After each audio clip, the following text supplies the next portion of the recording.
doesn't seem fair. It's a little crazy, isn't it? Yeah, it gets us to the topic of tax policy, and I know that that's a big can of worms that we're opening up this morning, too. You have had a huge role in the discussion around taxes, and you've been someone who's come out very sharply on President Obama's side. In fact, there's the Buffett tax that's now named after you. Yeah, well, that's because Alzheimer's had already been used. I've always wanted to have a disease named after me, but they...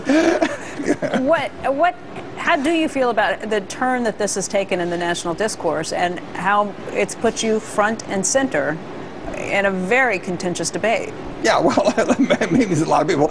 By definition, almost, if you're into something where the Republicans tend to be on one side, the Democrats on the other side, all you do is you make half the people in the United States mad at you coming out of the chute. But that's okay.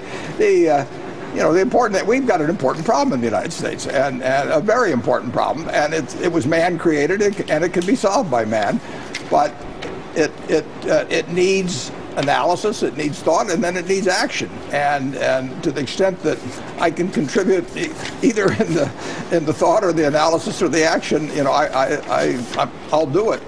But it isn't like I've got any magic facts that anyone else doesn't have. I mean, I just go on the internet and get facts and see where they lead me. But I don't think there's anyone. It's been very interesting to me. Republicans and Democrats know we need more revenue and we need lower expenditures. But that's not necessarily something